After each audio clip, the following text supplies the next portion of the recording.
Thank you for joining us today with your Ideal Minute. We are here with Trot, therapeutic riding of Tucson. Very good. Yes, and Jeff, and we appreciate it. They're actually looking at buying one of our office modules here and get it here for a new part that you guys are doing. Tell us a little bit about what you're doing. Well, Therapeutic Riding of Tucson does therapeutic horse programs for people of all abilities, we like to say, and we also have a counseling segment.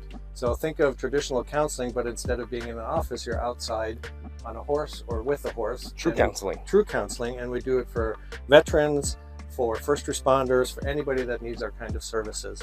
We're looking at an Ideal Mini for a office trailer to give our counselor some privacy.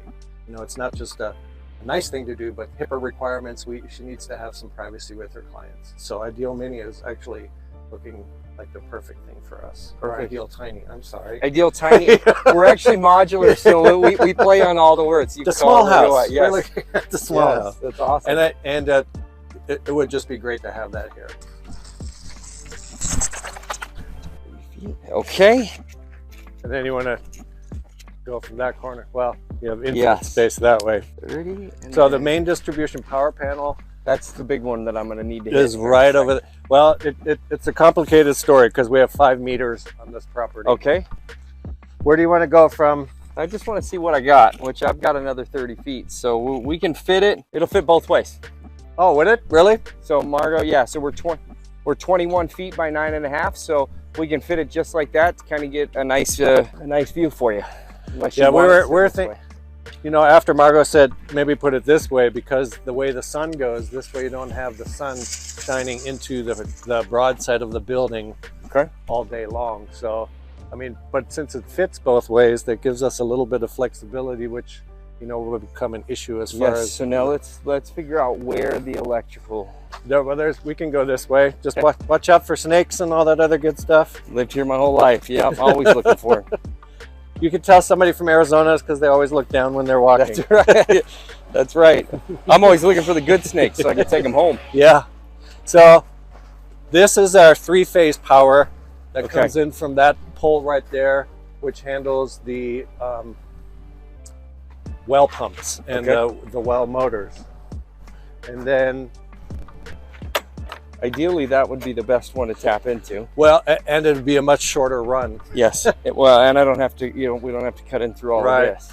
We have our electrician that does a lot of work for us. I told him about what you guys are doing, and he would be able to do the work also. Perfect. Probably. Right. And then that's the power panel that controls the house, the office. So if we've got space, that would definitely be the best place to take it from. Yeah. And Cassandra said you need 225 amps. No, I only need 125, but we really only use 50 amps of it. So okay, 125 amps. And I'm guessing it's is it 120 or 220 that goes out? Well, it depends on. It really depends. We can do both, but we'll run it just straight wires, so it'll be 110. Oh, okay. 125 amps. Okay. And really, the only thing that's going to run in the office is, you know, the air conditioner that comes with the unit, and then, you know, lights and lights. So it's really, for those ones, it's 125 amps. So if you wanted to add something to it, you can. There's plenty of space in that breaker box. What's the power draw of the air conditioner? Do you know? It's 40.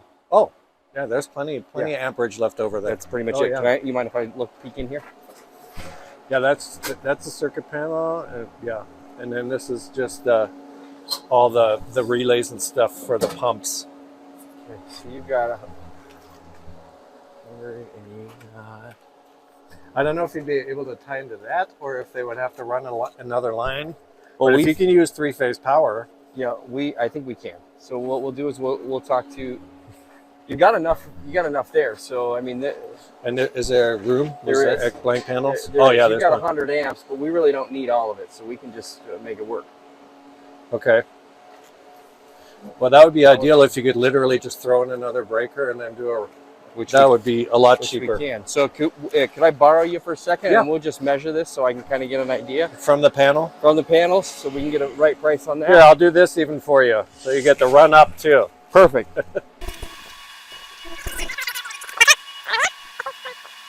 You good? That one's pretty simple. Yeah, that's perfect. So 54 feet. Of course, Yeah. we'll get if you got an electrician out here, we also get one out, but we'll have our electrician look at it and say, hey, here's what it is. Yes, your electrician is probably familiar with your requirements a lot better. It would be. It's pretty much just standard with everybody. So the big issue that we're going to face as far as placement is the floodplain. So the cool thing is the way we do it is we do helica piles. So we actually bring it up. Do you know what? I'll look. And that actually is better, that it's elevated. Yeah, so we'll be elevated minimum 18 inches, and we can elevate 4 feet for the floodplain. Oh, okay. As high as we need to go. The only difference is it's just a little more cost on the stairs, but that's it. That's what I was going to ask you next, is do you have then the commensurate steps that would go according to the raise? That's nice. Did you hear that, Margot? They can elevate it up to 4 feet. Yeah, he says that would be the other thing is since her clientele may or may not be physically disabled, we would probably want a wheelchair ramp going up to it, not just a ramp and stairs. Okay. Yeah, it would have to be an ADA compliant ramp. We would bring a trailer in and a crane in, and we would just prior to that we would lay it out, square it up. We do what's called a helica pile, and so they're these big long screws that go into the ground, and then we simply set it right on there in about a day. Oh, okay. Well, it's good to know that you said you're putting screws in the ground, because this is also kind of where you can see the grass grow. Yes. That's the water line.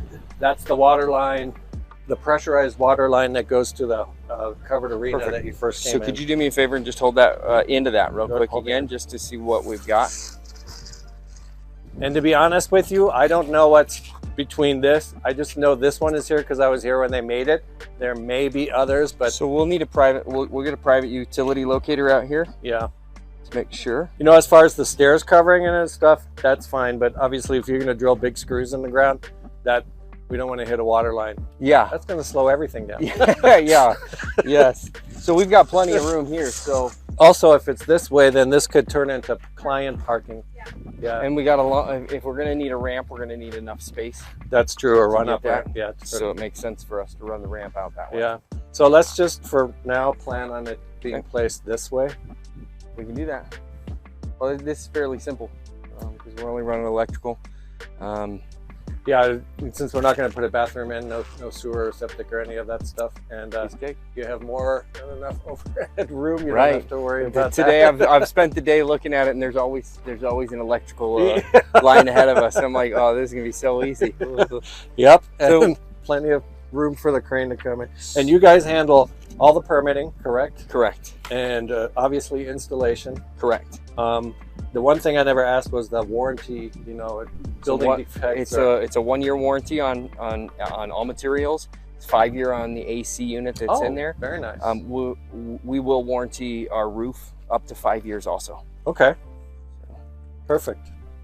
We want to make sure it's no big deal for you guys.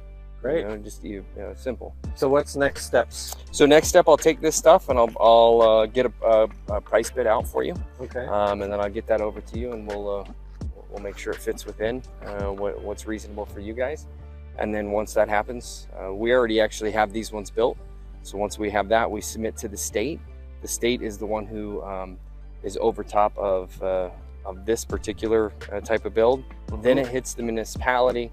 Once both of them agree on it, then we bring it right out. I'm so glad you guys do all that.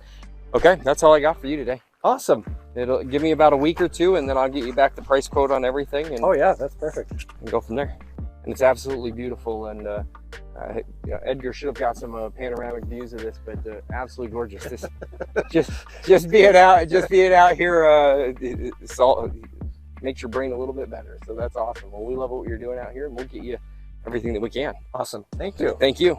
And that's Clay Abernathy with your Ideal Minute.